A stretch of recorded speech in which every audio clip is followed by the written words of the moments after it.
Hello, how are you? Today I'm going to talk to you about diet and poor circulation, diet and thrombosis. Many people are concerned about this nowadays and have asked me to record a video talking more about the relationship that food can have with this and which are the best and worst foods to consume. Stay until the end because you won't want to miss it. If you love tips on nutrition, health, and fitness, you're going to love this channel. Go ahead, subscribe, and turn on the notification bell. I have new videos every day. You're going to love it. Let's start talking about which foods are best for you to consume to improve your circulation and address the issue of thrombosis for many people. And if you already have concerns about this, or if you want more videos on topics like circulation and thrombosis, like this video so I know you enjoy it, and I'll come back and make more videos like this. And it's also good because YouTube will start recommending other videos I've made on this topic as well. So it helps you too. Let's start talking more about this. I already have another video here on the channel where I talk more about the main causes of thrombosis. I don't know if you've watched it yet, but I'll leave it down below in the description for you because there are some interesting signs you should pay attention to. So if you don't know, there's the name of the video here with an arrow. Click there and a tab will open with this and other related videos that I mentioned throughout this video. We know that foods can really have the power to improve or worsen our circulation. So I've prepared a list here of good foods for you to try to add more of to your daily routine. The first food on our list has to be garlic. We all know that garlic is a well-known food with many beneficial compounds for health. It helps improve circulation. People even say that it thins the blood because it really does help with vasodilation and also improves blood flow. And precisely, when you consume garlic the right way, when you do a bit of prep work about 15 minutes beforehand, you help it release more allicin, which is the compound responsible for many of these beneficial properties. I have videos here on the channel talking more about the benefits of garlic water, garlic tea, and how to prepare garlic properly. I'll leave all of that down below in the description for you. Another food that can also significantly improve the overall health of our arteries and further boost blood circulation is the onion. That's because it naturally contains a large amount of beneficial flavonoids, which are compounds that help to relax blood vessels and improve blood flow throughout the body.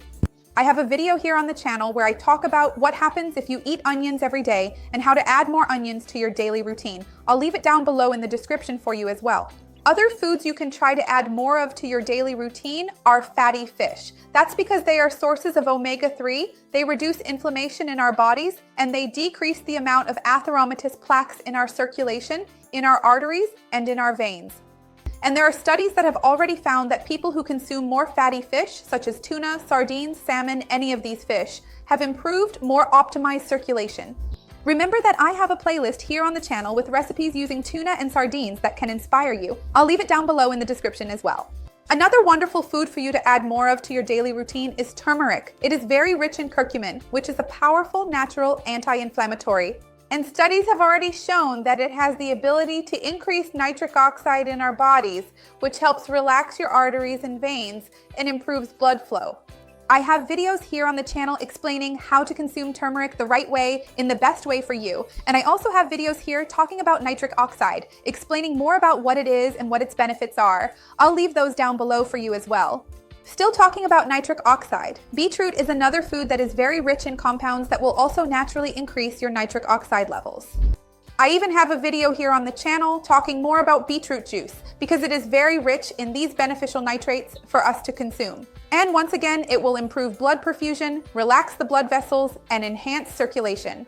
Another food rich in nitrate is spinach, which is a vegetable we can add more often to our daily diet. It also contains many antioxidants, in addition to being a powerful anti-inflammatory as well.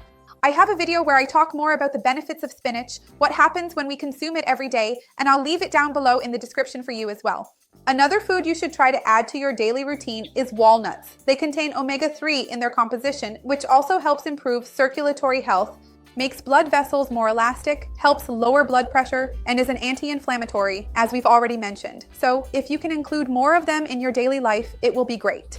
And grapes as well, especially purple or darker grapes, contain resveratrol, which helps improve blood circulation and is a very interesting antioxidant. So if you can add more of them too, it will be good for you.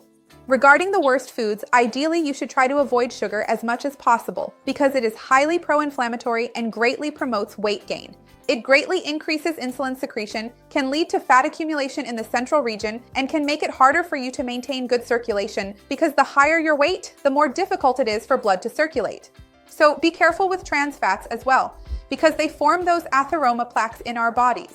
I have a video where I talk more about these atheroma plaques, which are very dangerous, bad for circulation, and can break off and form clots. So if you can significantly reduce the amount of simple, refined sugars and unhealthy fats, especially trans fats, it will be very beneficial for your health. In addition, remember to maintain a healthy lifestyle by engaging in physical activities, which will further promote your blood circulation throughout your entire body and improve venous return, which is also very healthy for you. Avoid smoking, because smoking is extremely harmful to our veins and arteries. So if you already have any tendency or concern regarding this, the ideal is that you try not to smoke. I have a video here on the channel talking about how to quit smoking without gaining weight, which I know is a major concern for many people. And remember to always keep yourself well hydrated. Our blood is also made up of water, so it's important that we drink plenty of water for our circulation to work better. Remember that I have a video here on the channel with 9 tips on how to make drinking water a part of your daily routine. I'll leave it down below in the description for you as well. Another important detail to remind you is that many people say they don't consume sugar on a daily basis, but they still eat a lot of white flour, white bread, white pasta, and all these refined foods end up acting like sugar when they're absorbed by your body. So, simply try to cut down on excess wheat, excess refined flour, and try to make more healthy recipes. If you can eat more meals at home, it will be better for you. Remember that I have several playlists here on the channel with lunch and dinner recipes, dessert recipes, breakfast recipes. I'll leave them down here to inspire you to have a healthier diet. Let me know down below if you've ever had any circulation problems, if you have any issues with thrombosis, if you take care with your diet, or if you do anything to maintain a healthier diet. I would love to read your comment. Like the video, because that really helps me out, and share it with anyone who would enjoy it or who needs it. Let's work together to spread this chain of good, because that's what I want here with the channel. See you next time. Bye.